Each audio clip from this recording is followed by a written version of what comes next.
James was desperate because he was about to be evicted and he expected to get more than he needed to pay his rent. Because of this, the man started pressuring Angela to borrow $4,000 from his father, but she didn't want to get him involved since he was already old and in poor health.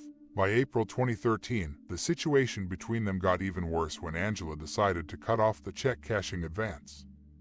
On April 3rd of that year, Angela and her neighbor agreed to meet to talk about money. So the woman, in the company of her children, picked James up early in the morning from work. When they got home, the children went to bed and she stayed with him in the kitchen to have a few drinks and discuss things. While they talked about the amount of money her father would lend her, Angela took the opportunity to add a painkiller she had stolen from her father to her neighbor's drink, knowing that it caused drowsiness, especially when mixed with alcohol. When James felt out of sorts, Angela drove him to the local cemetery. Once there, she stopped the car and they started talking.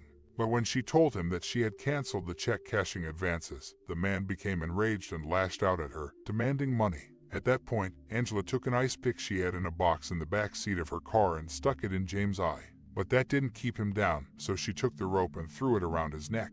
Later, when James stopped moving, she took the ice pick again and stabbed him in the other eye. When the man was already dead, Angela didn't know what to do. She thought about calling the police, but the thoughts running through her head told her that the police would never believe her, that she would lose her children. So she wrapped James' head in plastic wrap to avoid bleeding and to avoid dirtying the car, then drove home with his body in the passenger seat. After arriving at the house, Angela parked the car in the garage where she cut up the body with a knife and saw. She then brought the body parts into the kitchen and put them in the oven. But when smoke and an unbearable smell started coming out of the oven, she realized she might get caught and came up with another plan. Angela began cooking some parts on the stove and placed others in trash bags and dumped them in the woods behind the house with the help of her teenage children, whom she led to believe they were disposing of a deer she had run over with her car the night before.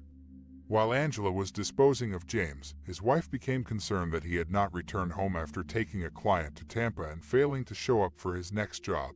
Candy then reported the man missing to police, who immediately appealed to the public for information on his whereabouts. According to information from police officials, James was last seen on April 2nd when he left his home. The missing persons flyers described him as a man about 180 centimeters tall, weighing 120 kilograms, with brown eyes and brown hair. As for distinguishing features, he had several tattoos, including one that read Gringo on his neck, the skull of the band Metallica on his right calf and NCC on his right forearm.